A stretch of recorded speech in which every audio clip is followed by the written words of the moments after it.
125,000, almost a double and a half. Any idea can so and a coping primary so and also the same thing and a Badwam junior high school so no and no a 245 and no yeah and somewhere any part of the drone say about saying and I had the idea yeah inflating prices now some Korea far ura Mahama ayariga hui what kind chronicle any new crusading guide that also the about Ayariga in conflict of interest as Gefan dumps his expensive building projects. Any assemble waha. What kind of chronicle so edit some chrono so the about quickly young fan on council and bear yet no boomer na somewhere if he Ayariga and also say Ayariga exposed Gefan exposes Ayariga and also assemble waha as some chrono and so Ramahama Ayariga Sasika yebon semi amani and also our no waiting so far books to be a so Ramahama Ayariga Emma Hokwansi and co-printed Atlas. We teach any and our geography there, Obeka, their friend Atlas. Now I say, Yanka Atlas once a no, now intimate fan to us or say, Mr. Ayariga stated a mission okay. I'll say it started with a letter from Ayariga who is contesting Boko Central seat in December to the administrator. Ayariga stated blah blah blah. Where and somebody didn't come some that. The mum a bank crata someone so no. Yabu Busika who do P. $25,000 for EPP book services, $7,000 for WIMAT publishing, $5,500 for Agenda publications, $5,000 for for your friend is saying Setco publishing, and our friends so no Udini na Boma. Let's just say, okay, sorry, 5 billion, sorry, wow. 80 Ukani in Aboma na say. $43,996 million. That's about 80. Assembly, I don't know. Of any guarantee. Sorry, my mister say guarantee needed. Yeah, in time can. We are rapport grandpa. Quantity for our hair in Kutaudi some so the Ministry of Education. You need in Komosima. Of any aquaba. Yeah, good morning. How are you? I'm good. How about you, sir? Oh, very fine. Thank you. Okay, let me just prompt my viewers that I will do this interview in English so they will just understand. Before the match, say you new rap or Krampa begin come. Even or broadcast made in Chimkakra. Thank you very much, Mr. Krampa, once again. I'm sure this has come to your attention.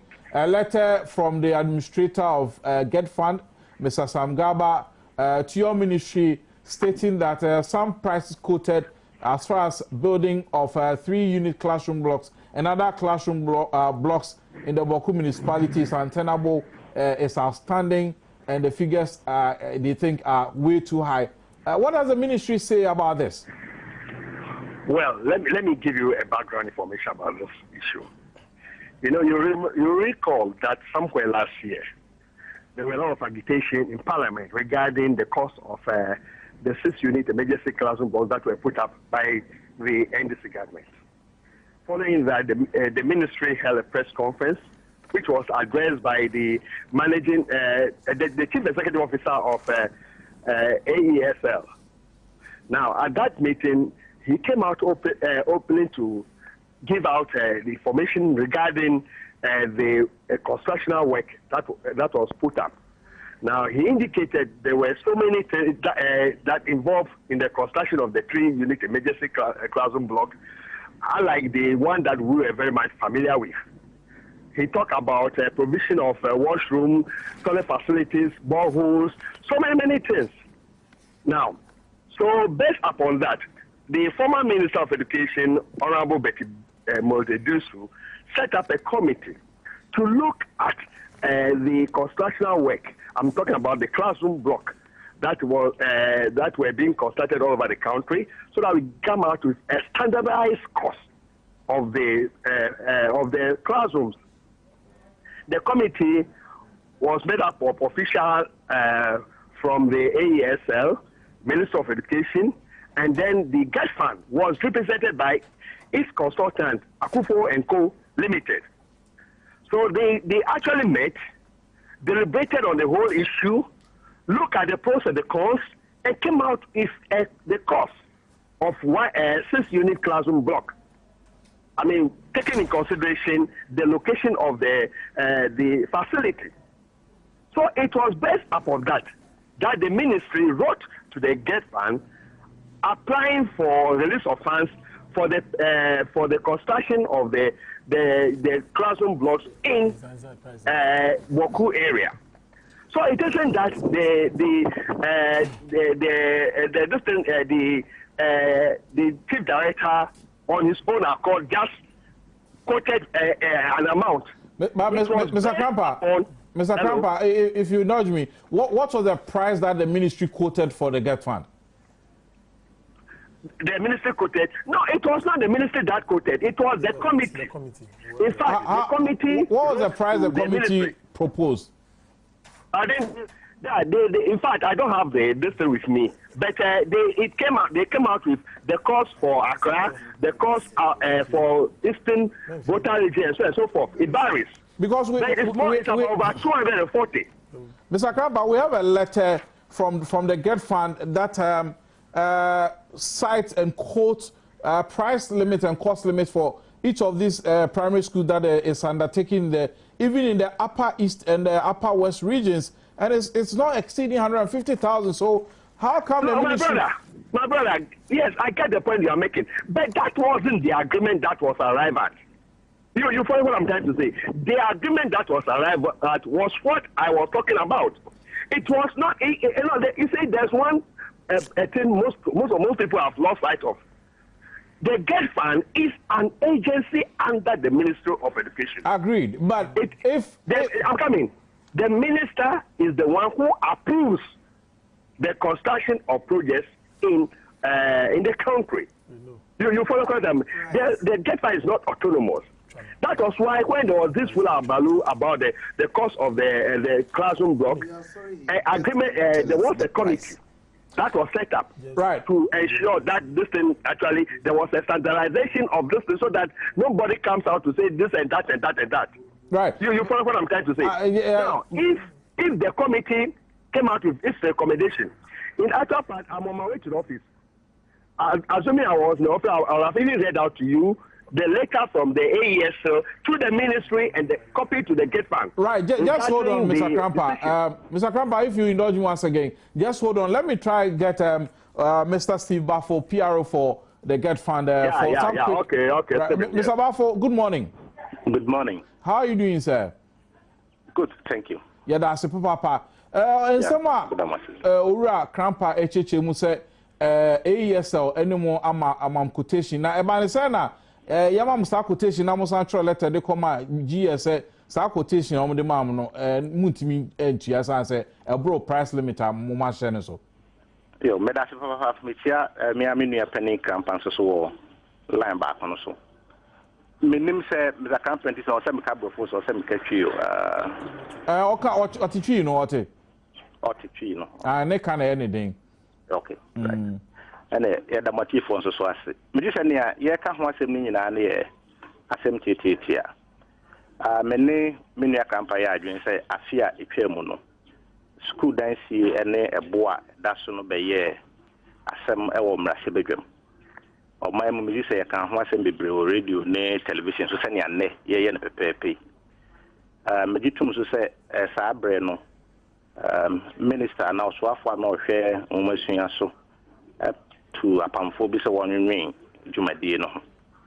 won dwumadie no ekoso na wode won anu December 2 gana na ekohia se esese nyina tumi hia na yeto asem no atopreko etwa no preko anunti na bosome nwotwe no mu afia etwa mu no Ministry of Education, Ghana Education Trust Fund, and yen consultants, meka consultants, and get a Ministry of Education consultants, and I get funds of consultants. It could be a share war Sogakope. Now Sogakope share the national year cafe. See a person in a school then see a board. It's near a year near king, as my year came percent for sentences. And your school then you see what my money now once a year. Near deep sika a free get fund foot room, a piaka once a year. a coba school dan ya ye de sika e free get fan football no mu e tua ho ka ese ye nyina ye jitu na ye hu eboa e da so me ka say na get fund emma authorization si yin school dan ya eboa e da so nko ni Ministry of Education for be ka say get fund yin tua ho ka no eboa e da so enko sabre no so no na ye nyina ye si say adankransia Empany society system you know sabi esansane ani a ne nyina abote nti adenti na foto ba ko esi school adan ana say access yin school adan na behwe contractor for bi nu e wo pro ba ko so ba ko contract onya free get fund consultants ho ba ko so di onya free Ministry of Education omo nyina esi 6 unit classroom block sika editia ka no if get fund football no am so ebo eda so no enyepe se amamra se djeba bi temu pa na edentotwen so mpo eba contractor fo a wo ye adwuma ewo bia ye nyuma ahodo no eno nti ene ko hia se ebedi ahia na ye nyina ya hwebenkora ye de ya no ebesie enti ahia no ye di oso ko pen ko wie se eye high school dan adankransia ehwa kade nyina ka ho no bonifan ancillary facilities no se ye tua ka free get fund a boa edaso no eye legal na sikai opiha aduonum 150,000 Ghana cedis enti eno na obehwe se ye adwuma dodo a yaye e wa afia etwa mu afimpinu ene duba kono eboa edaso no na ye kano cedi opiha aduonum no a nchemu ewum ne se ye nim se bisa wo to iron rods ene cement won kan ya anya sa abo na de beto no obi atachiman no correct tamale anani enu nti yeje mu se consultant no bra wo ye ne oboni fa na tendering no se wodu ba bi a wo kosi da no ohwese ne a hodom sitie ne ma bo no ne ade na yetrim ma ebo no kakra ebeto so be say consultant for ni se aya hwe na bo no tumi kosoro ohamu nchemu edu 10% edunu 10 to 15%. 10 to 15%. Yo. I know the idea at the house. Say, what to me at a true, Massa. Into ye can ya say a one that's a year of city of Piha Adun, baby or what, but can be an echo of Piha du Sia Bacon, or Piha du Sia, you know, and a cacra. Into a foba said nano, Yansaka crack that she, as a year here, Monsieur Honsam, so say. Opese okukusi school adan bi ewo boko mpatem honom na eboa edida so ni no ena owura samna ba onu Adom set of the get fund trako kai ministry no say afi impinuni duba kono ye nyina akwa kodi asia wo soka kope na yaje atum say tika edida school dan adankransia so no senia etie ni na woma yensa kasi mu ntia ne boa ededa school dan amosi enkosi no so ebro ne a ye ditumu ewo soga kope no so right eno nti ye osusu se ministry no san hwe ebo no a ededa so no ebio eno achi osan kai ministry no se bia ya de wahye se wonkosi school dan hodo miensa no afimpinu ene enkon besi afimpinu ene duba akono mu no na yesi school dan schools ahodo 17 ena ewo saa bia e ho nti se de miensa ya akoka ho na 20 na aye dodo ewo fa nti osusu se enya de a sabi ene pepeye ene pepeye edi asia ministry no ensan enwe ho oroba for ne kwakra no enti mutro secretary no mate emwa bi afi ministry no hobiam sebia na mwa bi aba na nam kwan so a eba na anu fia da ye pon adwuma no na mwa bi anya emeduru ya so ye ho enti sa omakotu sa figures a ewo krata mu 325 245 no so very 10 to 15% to the 150 nuclear no a ewo sa ekro miensa guma kutari enafe ko pene badon no na ti say bro so kra do nti sa eno ne asama me pani de ekoto aseye no nim say say ya de bi kura ka ho kakra bo na yenya no obodi ka no akanfo ka no pimanim ya sa ka no ye pimanim it's more than 100%. Right. The base a yo na say sanity na say ya de sign adwin ho bio yo mama ko ora Pokrampa na meninu you Mr. Krampa, I'm sure you got almost everything that he said. Is the ministry writing back to the Get Fund to reply this letter? Well, you see, my brother Stephen talked about a meeting at Sogakope where a new decision was taken. And I must say that the Ministry of Education was not at that meeting. The ministry wasn't at that meeting. A non-correspondent was sent to the ministry regarding the review of the decision that was arrived at by the committee that was set up by the minister. You get what I'm trying to say? I mean, if a meeting was held and the contents were communicated to the ministry, I don't think the ministry will quote something contrary to what was arrived at earlier on. You follow what I'm trying to say? So it means that they took a decision without any recourse to the ministry, which is the mother organization. So would the Get Fund. Would the ministry go contrary to Get Fund's analysis? I mean, if the contrary to what they act or what? No, contrary to the letter that the Get Fund has written to you. Well, you see, this problem is I don't see it as any big deal. If a decision was arrived at, and then the contents were communicated to the ministry, I don't think there'll be any hula baloo about those issues. You follow what I'm trying to say? There is, I see it as a break in communication. If after a firm decision was taken based upon the report of the committee that was set up by the ministry, But you are just telling us, Mr. Krampa, that the meeting that was set at Sogakope, your ministry... The ministry was not represented, my dear brother. The ministry was not represented.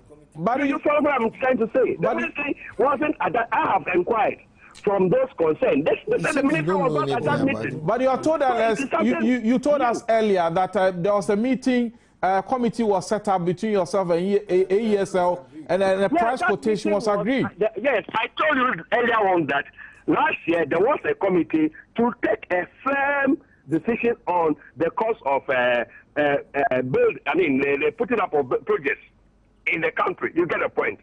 And that was the committee actually communicated their findings to the ministry.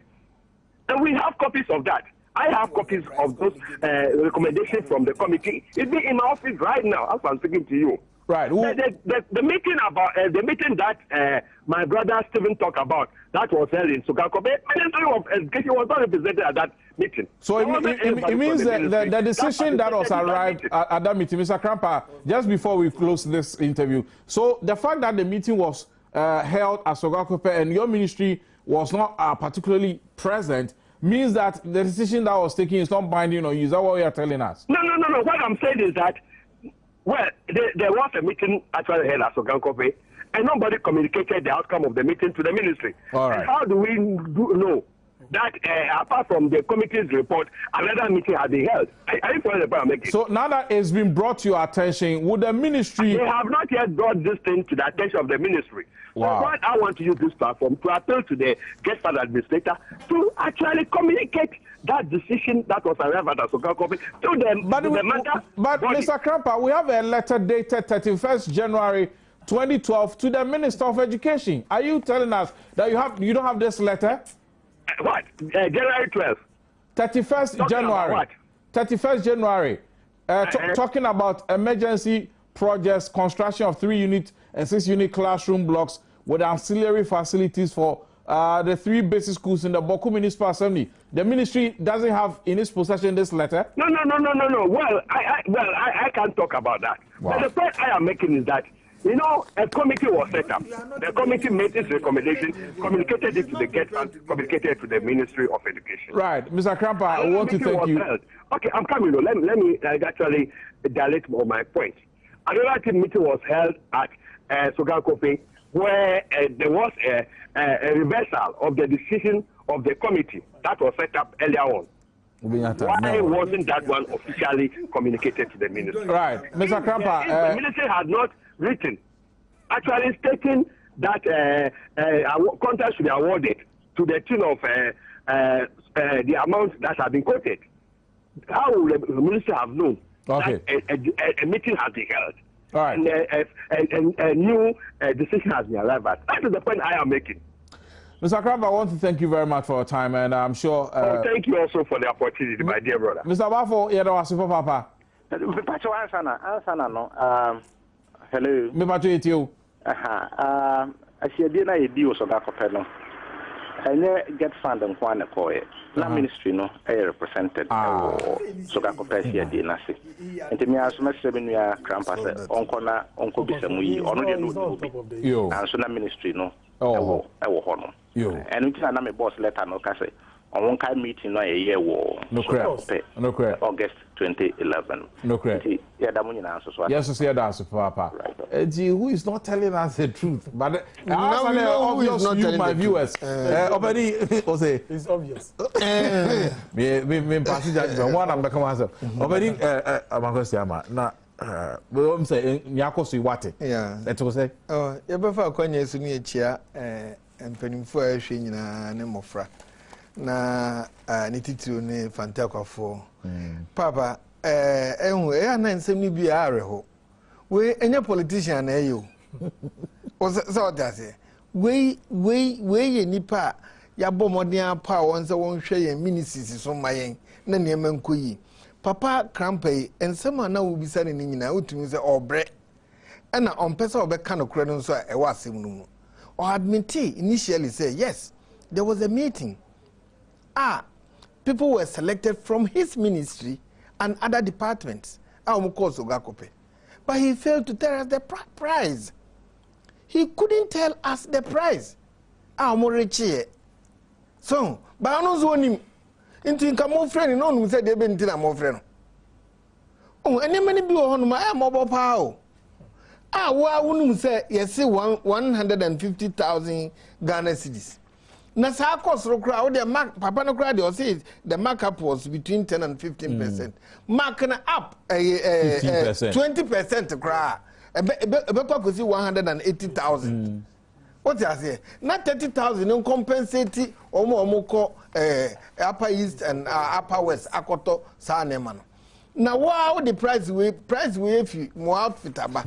No more mutiano so being diligent enough said there be Ayasa Ghana na ye repu Ghana dodo.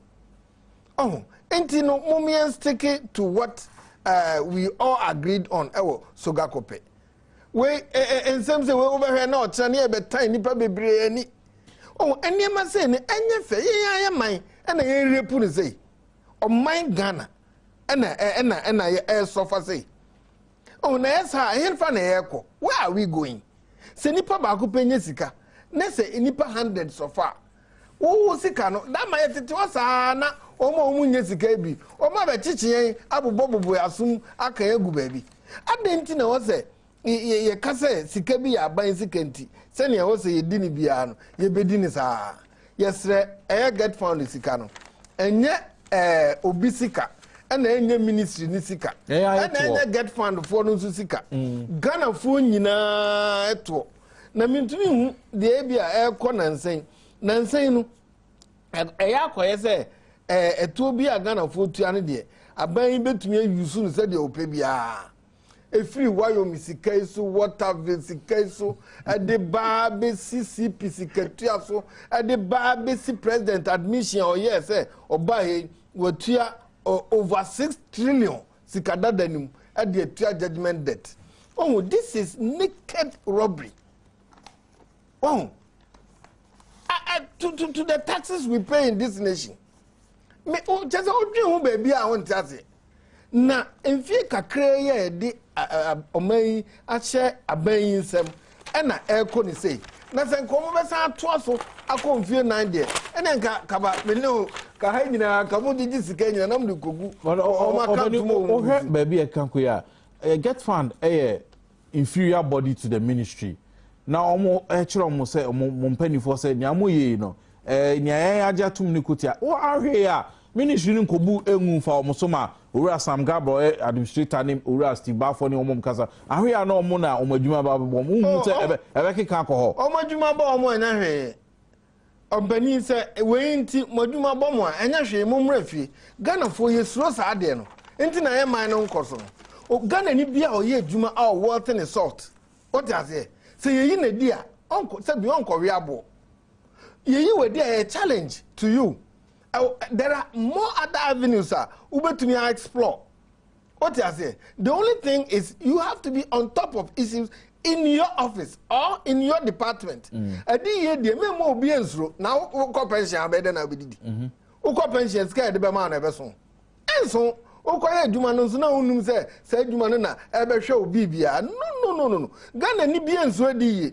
Ye wadi na ye anyi wadi ye a aban bi ba oba reinstate you anase obama oni appointment anase baby a wo kono kra e bia na nyankopon kra na pese anase e bia oba ye sacrificial lamb ama Ghana so that ama niam bia eden akoyie obi ensuro di ye obi we director wa deputy director wa ye wadi a usuro for what engo so obi ensuro di ye also bia ye na djuma with diligence. Now who says you were decry there are other avenues. Now, Papa we na decry obetumi akoti school. Obetumi set up consultancy firm.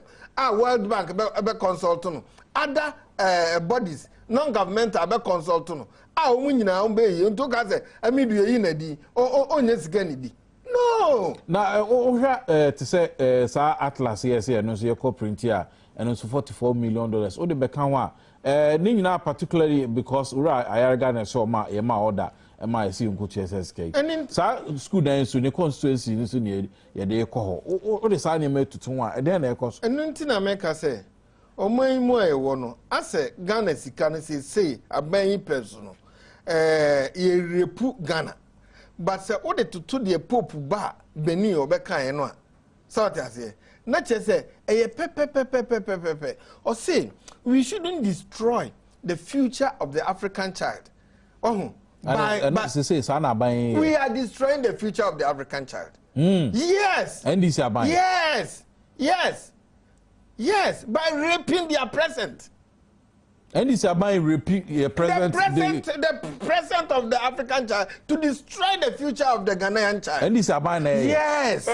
Nia kosunyina chese to de bia uti radio uti television na unse you nia baba be kan how was your heart beating within you chese we bi o ha odwen ho a na wo se o ka se o urade na e ban de sen Ghana bone ben na yaye na ye kofa aban yi baaye na o mu repu yense chese ye say o man yi dachi ama na ye say o man yi dachi wo na dama no enkola sofa hwe ni page na kwanso me se dan mi hu abranti bi o de cha kata nanim about 27-year-old guy o ton chewing gum me friend say ya me se onko baby shop bi onko bisa so mbe chere na djuma me kokotua ma no very energetic young man na ojina kwa ho to ade wenu bi nti o me ji wadwen che finally na opani abam no se baby ade na kwa kudru no solution pa be so sa de ano ne de between Ministry of Education and Get Fund de pa ne be any Atlas di me metumi aka ne say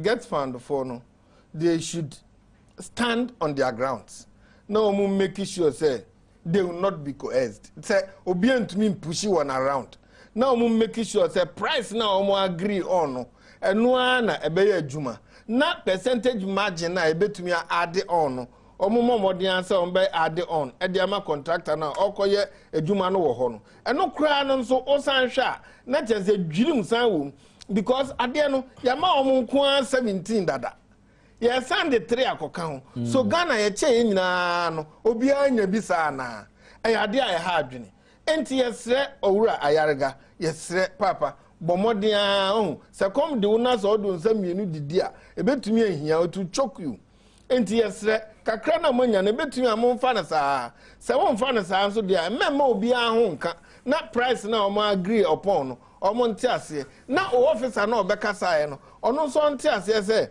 enia ho ka no eye baabi anka ebeka se o twa ntro because papa say no omu ministry ni nipa ewo mbi So what I say, and a walk crowd. The man is not on top of his own office. One kind of price the crowd on Kakrano. When to me and say, after all they call Atlas and so yes, Urayalga say pricey, say not dear contract and 1 million and Cabomodiana Chisankakra.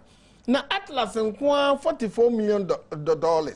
Na Ghana, ye see Kakra, oh, but one thing we fail to admit and say, and say Ghana, no, the baby. And say Ghana na etieno.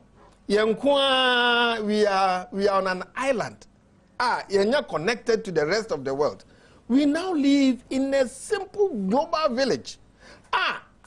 Amount for boy, Omaya, yeah, budget cry. Yen to me support to more than 55%. Your budget last year, but this year budget, you support with 51%. And the says foreign donor funded. And now, yeah, 51, foreign near 49%. In two cars, I same see what Hana can is Casamwa. Omo donated 49. And some way now, they have the full facts. Almost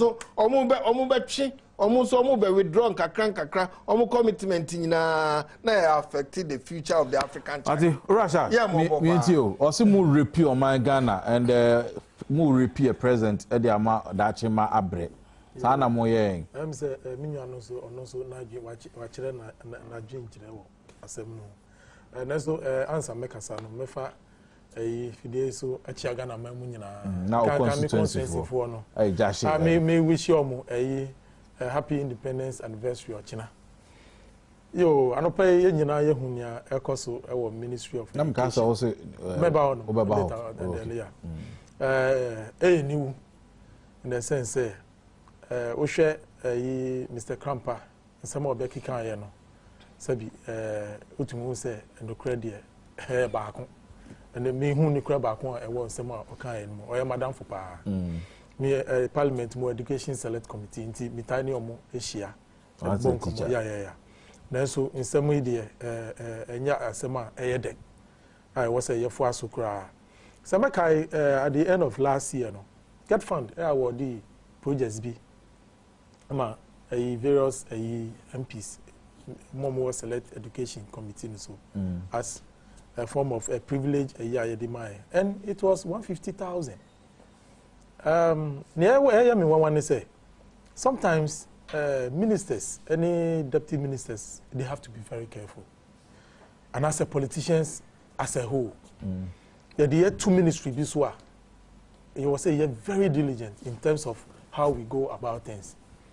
Near woman say, yet now no, yet to me, ma a technocrats, no, to me, and my yen at the end of the day, no, and repeat the nation off. And then in America, sir, yen say, get fund. We have one funding agency or education sector, no. In fact, resources are more back table, no, so no, as we year pa. Now resources a free get fund it's for specific purposes. Yes, infrastructural development. And apart from budget now, yedima education ministry no, almost alcohol for special funding.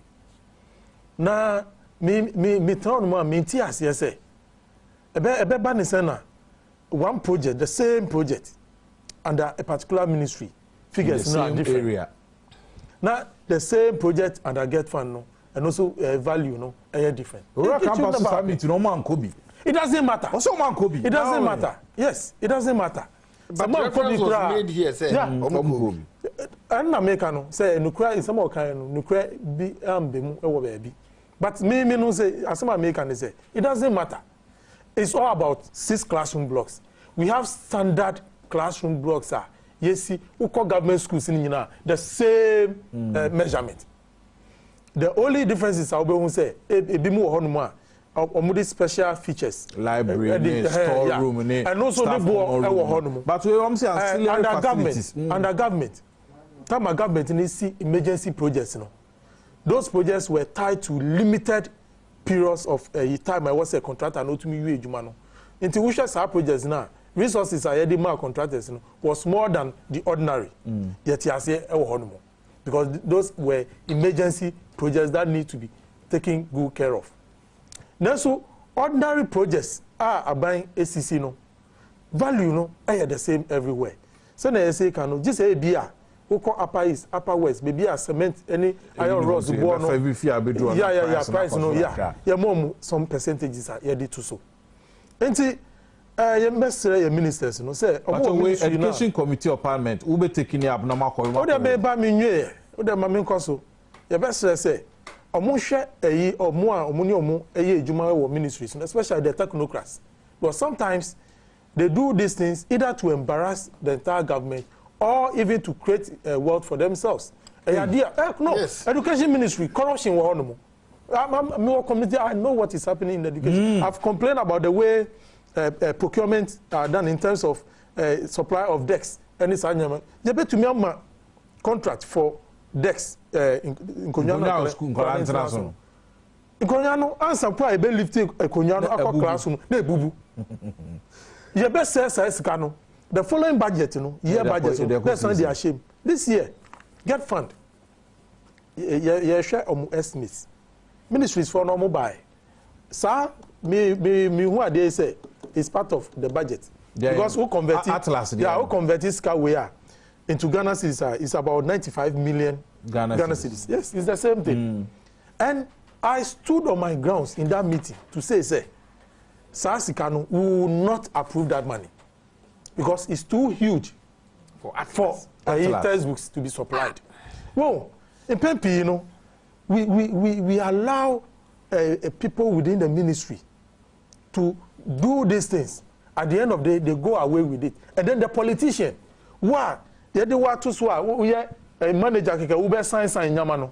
At the end of the day, so ultimate responsibility. Yes. And at the committee level, most of us, both from the majority and the minority side, we fought against this resource. Say it's too huge.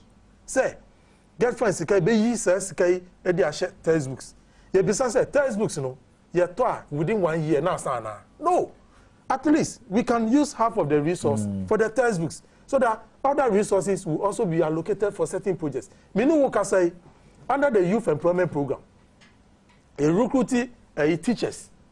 University for 8 months and we were fighting say some of the resources to be channeled into that program so that teachers no much almost that form of motivation, because you can't be teaching in the classroom for 8 months and not being paid. But people know the reason why they've gone. At the end of the day, reason behind yeah. No, at the end of the day, when we were proving further, we got to know say even Yamano almost started. The friend saying, no, the processes. That is it. They've started it. And we will insist. For me, I've told my committee members, when this thing comes to the House, especially this amount for these textbooks, we will never approve it. We will reduce it. Appropriation bill, Ministry of Education, for No. Once I get fund, no. Okay, almost different. Formula, no, almost Parliament for approval, almost fine by. But the committee in Asia, Yashe. And I yes, reservations. Yeah, that is it. Yeah, sure. Mati said, almost whether we like it or not, they are bringing it. We will tell them the reason why we are members of Parliament. We are there to ensure, say, the right things will be done for the people of this country. Wow. Yeah, sure. The best say that amount will be approved for the textbooks because sure, you approve Sika for textbooks, and when these textbooks are brought, do you know what happens? Either I say textbooks no enco schools in them. At the time, I no any textbooks no. So quantities I was econo, so quantities no and do schools no. At the end of the day, no textbooks no who be a befa. Yakoton about. Oh, you need various organizations say share or much and some of the problems are our education. Education ye baby government resources ecohon mo pa. There was say yen as parliament yen be any share education hon mo. Okay. Because the national worth no. Some of the things that is happening there is much to be desired. Yeah, dear, I say a buana, attending na so no kuntabus ronko ebetimi akoso ye ministry department agency ye anybody actually yako committee of parliament or ne yakohe. Moving on na yeah the other issues na so na also be can be point na be can we be 5 minutes be na me 5 years also do 3 two yeah I am say over the weekend arewo sembi PC wo me constituency on mo arewo ye pa mame bi ni mamie no sabi obi di petrol begu o mo dem bebi o mo da na nipa no peja odontira yeah peja edi tu mu washi mame no ene ne ba ni nyina in fact mi call fi on mi call kolebo on mi ko hwe no na arewo sempa according to doctor no almost about 90% of the body. Na Ghana Hanum so enipa shia answer nipa no betumi I revive and answer what sorry biom no just say ebia she no between 30-40%. Anything above 50 no. Enya dia nipa no ebe survive. Nti Dr. Ampoma Omaya Suti say ono de onji di say sabi mame no ne mma no obi ba ko betumi survive one pan so eno ka say omunyina omaye media mima family ni nyina yako but we so raise a very important issue and say doctor no so oni minya kitahudie concerning on the outfit no that is plastic Ben center Ben center hono a problem is move fam person me use sa fidie so appeal to government na you make sure say facilities are mu here omo be ye omo ejuma no uhwe ye omo na in terms of to me share who ye be one na ja cha no pa me ba kra be consensus rabero that she no ho no mashi yeah ho no mashi I know so mama na before no e call no mo hwe senior ombe hwe ho no mo enti mesra say reconstructive plastic surgery any Ben's unit no aban hwe kwan so a e betumi resource ho no mo but doctor no usha or ye juma under stress facilities ni ho no mo na senior nyama si kokko so no amafo shi ebia shi a betumi ayehu bibi no because of lack of facilities omuntumi ye meso me 5 days so ada police for na say dansoma police any mampobi police for no any the street man na mobile issue no na abrante na omususu se onno yes investigation say cause so much say ya chiche ebi mu kra investigation say cause nti me my family ni nyina senior meka kakra bia fa ho kaba eja hihie no na mo ha mata yi etwam na so still ja hihie cause me chese efa ejina enipa bi a ekra cables ba kroma omo de omo ayo ho se omu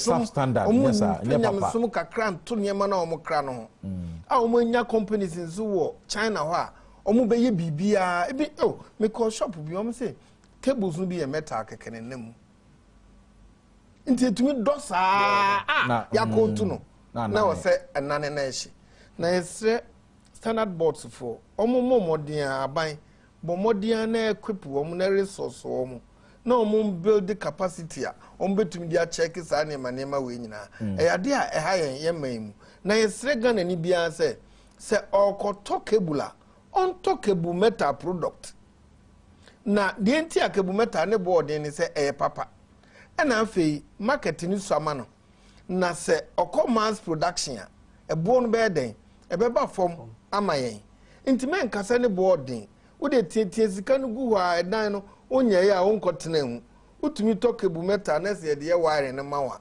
ukotena mu a oni eja hyehye no entem kwan no ewayiye na se ukona China de no fofofo no koto a kan hunu se o magana ni sika kakra bi ba China ni oye ni ono jiska ni bebre ni agunuboto ena de bia meka se ye bibifo ye na ma China ye China because de enwe ni nyina o de bre na o de ko Europe ene America de na o ma ye papa no yes se o mo ko fa ne ma no mu hu Ghana fo mo bo na mo fa ne ma papa ye de ya ye so amani hunu se entai ntutu ye ne ja hye but before ye na so aye nyina enwuma suamu na Dr. Parko Sindum e de so matoja se na say some beka wo from Montemo akwada wo mu ye rehearsal for marching to independence nyame Adom oye ochina no na akwere ekutwahwe wo ho a ye mfene no ya sabia no to anana no mo se do Dr. Enim say wo ba saade no betwom obani mama sha say wo so biem na okay we ye teacher for us ma asa okay ade chiri say na achire bi da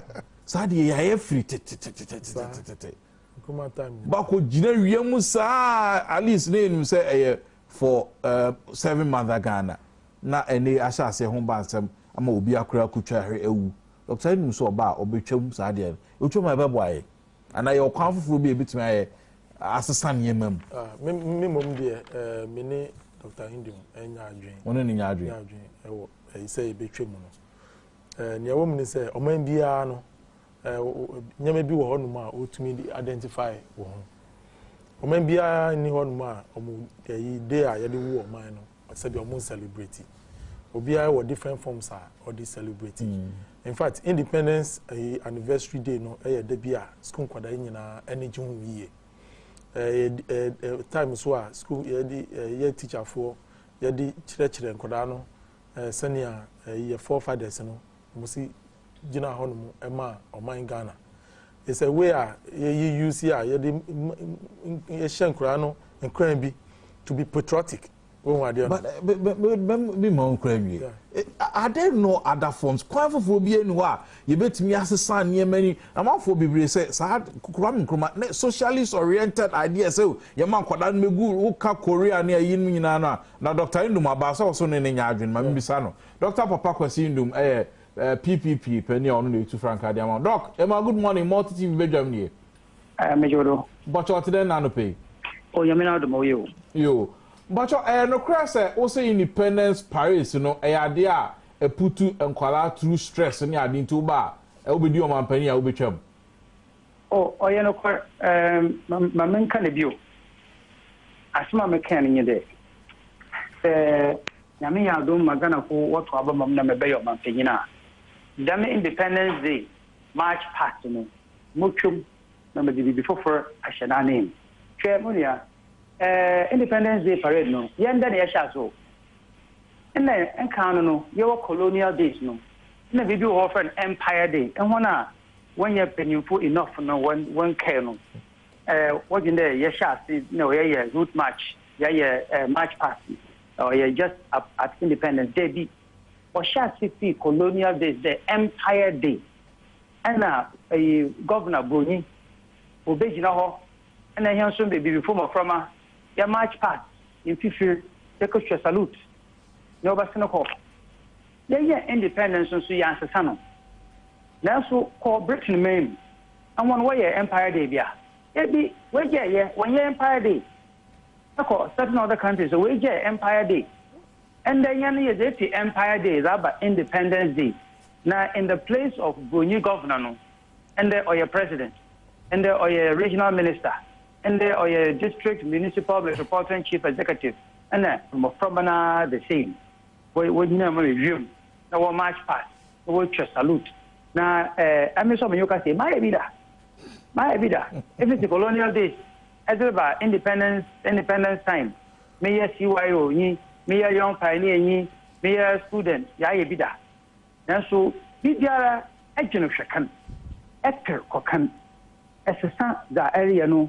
So that who objective now and the tire or the union yabazi or your patriotism or your day there we are one people in one nation with a common destiny. In society, there is the independence. Independence near march past. Independence near the attitude we hold. The how we bind together. The French folks were still there. Coco here French people are together. The Dutch for one national day. Coco share one together. And so, yeah, Bibia, on your division. Or yet together, yet a yam from an painful. What them from will feel there when your holiday. Steady. Now, in America, wants some. Dr. I offer school children home. Now, also often in Nara, our attitude towards independence. They ain't never occur. As patriotic citizens of Ghana. Dr. Adom, so Chamwa, what did the NBC in place? Ever master on Quada, ever patriotic to their nation. Minia, I'm from I am from good all the way patriotic. Minia, and you're the extra one how to be unpatriotic. And you're opinion for the extra one how to be unpatriotic. Or not independence, but okay. The one on what's no. What are for you? The one on them, what's no. So we invite you. and one saw what sense and one way one of them. A divided country. Patriotism, no, it's not like that. Certain events in our own communities throughout the country on that day, on the day after or the week after or whatever, on that day, no, Edna Namewa, Elmina Namewa, Edna Krono, BB together, there money na, such a young one there, Yenya, independence, Edda, you recognize him from a way, you recognize him for a way, you recognize one was it at the Papa Giza by your crew.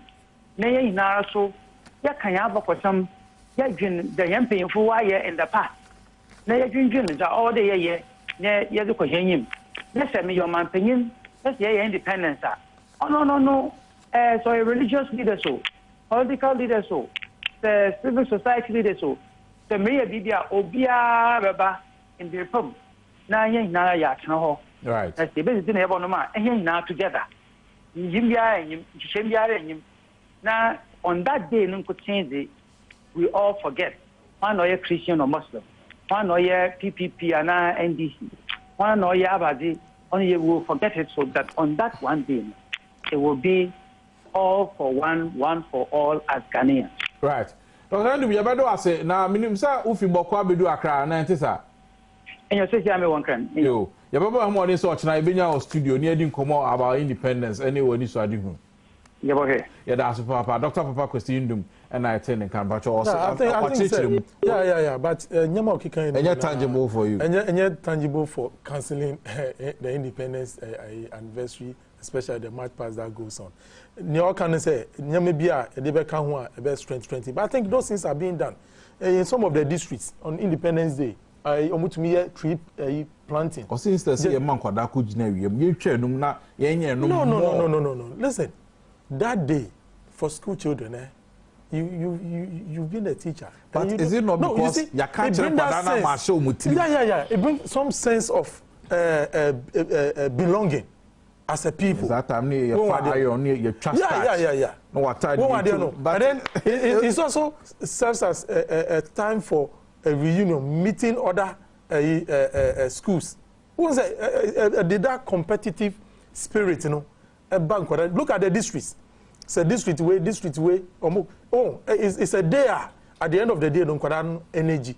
Niame mechanism in selecting pupils to go and march. Yes, I was saying in Kodano, just show Omapumudi is very important. And you'll be any bit to me for a very long time. Yeah, that is it. And only aspect I was saying, yes, but marking the day in that fashion per se, there's nothing wrong with it. Senior, is there anything wrong? Bibi from so you home. Media, because Meno. And can you make it to Pan say, Martin, now Kobe? Martin, Nami Kobe. Nami Kobe, pa, you best show a tad, yes, pa, and it's touch. And that's some good. So. But I'm say a trim.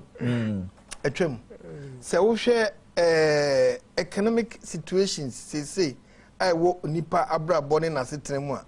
I'm say a trim. A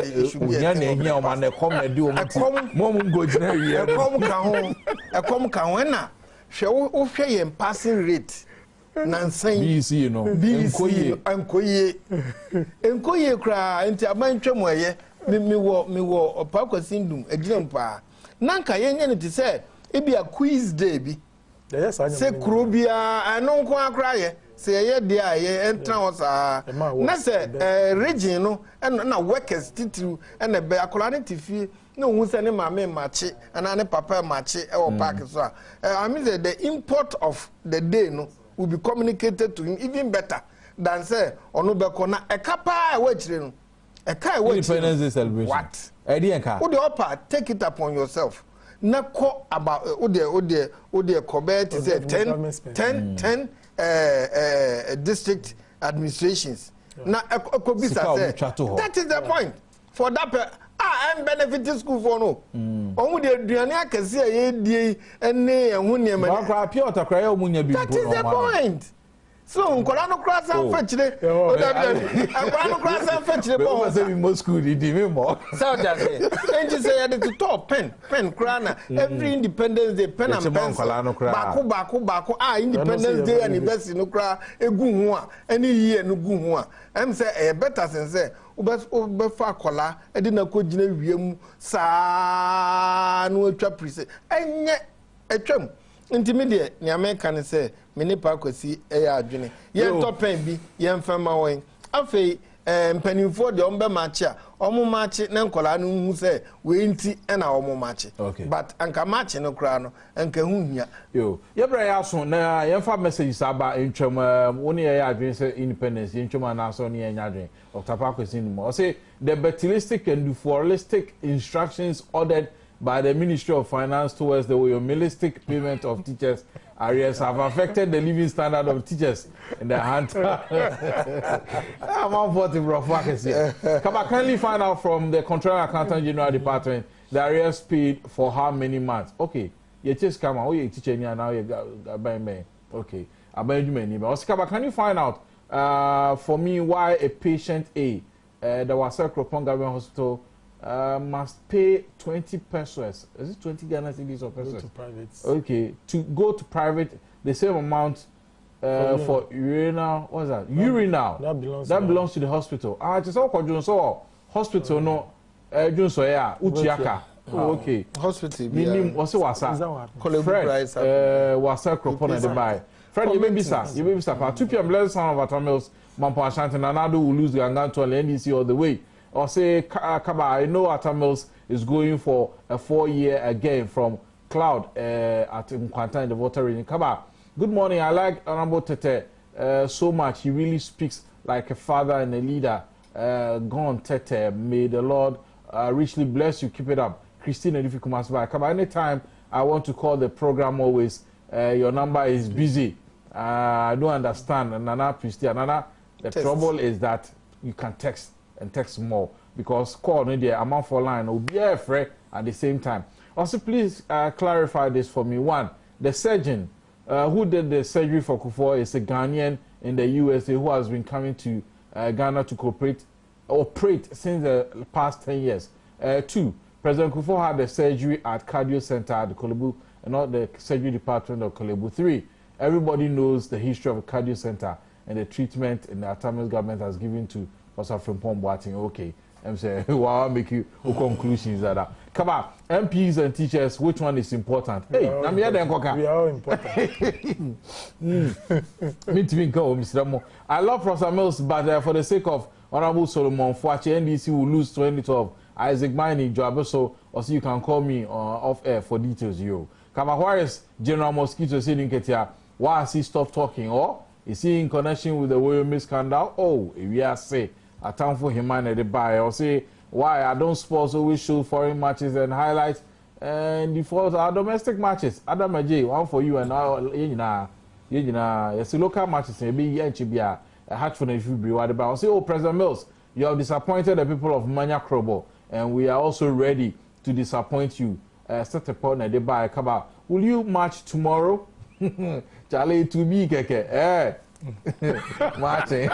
No, I could say back to Lower Manya, no vote for NDC from Sokoto. No, they buy. I'll say all teachers affected or cut or reduction in salaries.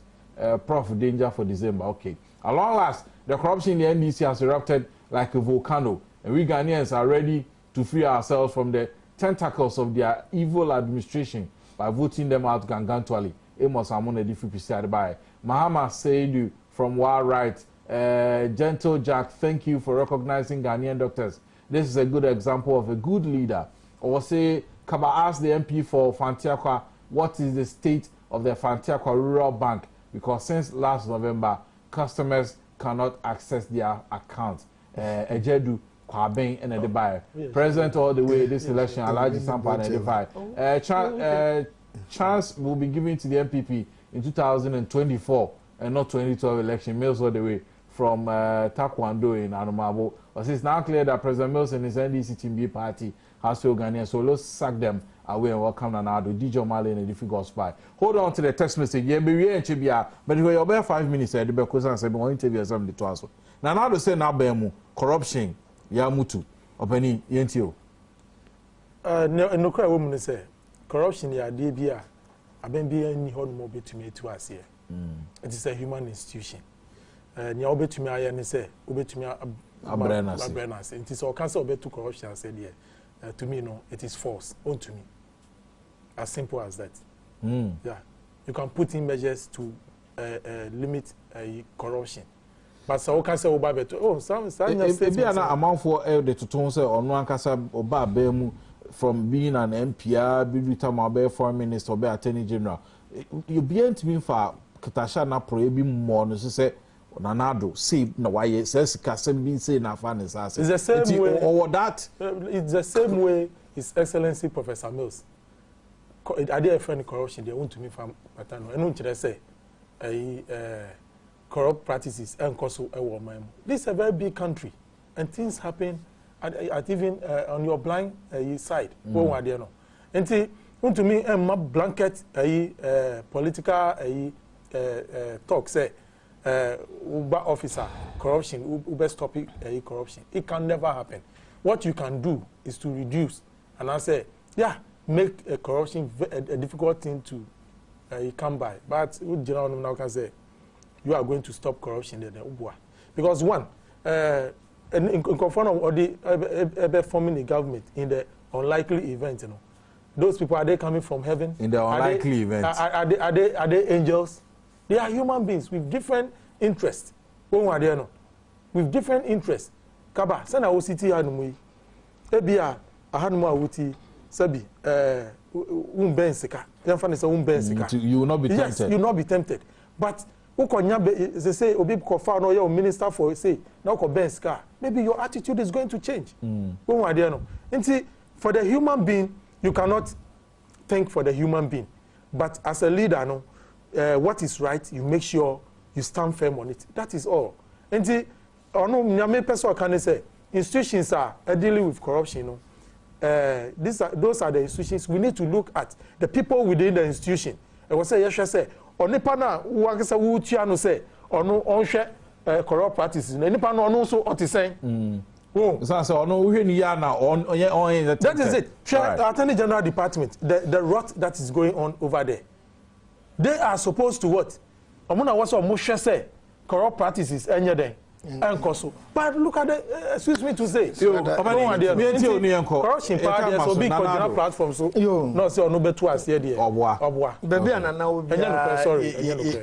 Ye chiano na ye kase onyame onhia no baby owo bia na the quest to Ghana no emre mu pepepe also we feel is it Orlando election no mu ya no Orlando but now we feel there everybody say Orlando now Orlando only feel say on tell you onya about this golden spoon baby owo bia na na ya kan say nana no krepa ho say na me nua yi kan say ampa onipa corruption ni a obeye onipa na adwuma na ode na kohye mu no e wo say wu ampa say obi o ha ode ne kotena ba bia wotumi say oyentua ne kakra da onyi sika bi ada na ode na kotu sika no just imagine also then starting from somewhere demonstration that is the point obi a ohun bi da na ode putupuru wako Nyobi abeka kire ni bia from left and right no dey here. What refer to bibia na? Yeah, can say discourse. Nana emfa enipa omo beye highly tempted e wo sika ho enkoto sika ho. O say odi nipa omo creative, highly innovative, highly dynamic. Na ono omo beye adwuma. Nipa ono omo beye adwuma na ye nipa they worth their salt. Ohun sika on pentamon confesika because e bi kra na sika no onim na bosse ana otibi so dada. That is why we want Nana to rule this nation. Nana ni ora kra no enchire say wo won administration mu a bibi nkan say kodi sika. No, nothing will tell you that because onye onipa obe shelve onye onipa obe cover and you nipa obo protect you say what could this cantina na protect right anything you catch Ghana for say proye kan ya ekosi obe madam fu bi say madam fu bi say o say corruption ni NDC administration there it is said sebi semuna ne honam ekọ papa me na say you must ever na say fama owura senior guarantee guarantee no unjira oh there be ono abetira owura ma kwesi ama ma se bijani ni ma fanti apa and na please owura active station ma se bijani de ma ablikuma central e na say de ma NKBK say ne o ma share me atade na IFFF we be friend no a number no 0277523595 and afi 0244195539 and our email nkbk@yahoo.com. Make our say Adom concert party nyame Adom e ochina me kon ma ba na ye bedi hu nkomo ne bisa se ahobabo no ye nyina no say na ahobabo no e ko e de man so far about tea e also e ka say e tea ba ko betimi anom na asa oyade na pa omugya ani ama wa kasa otimi esiupi esita e wa hoadin mu ye kon ya ba text message sa ba ye be brew na afi ye di nkomo Adom concert party nyame Adom e ochina e ho amane bo e de berbro 60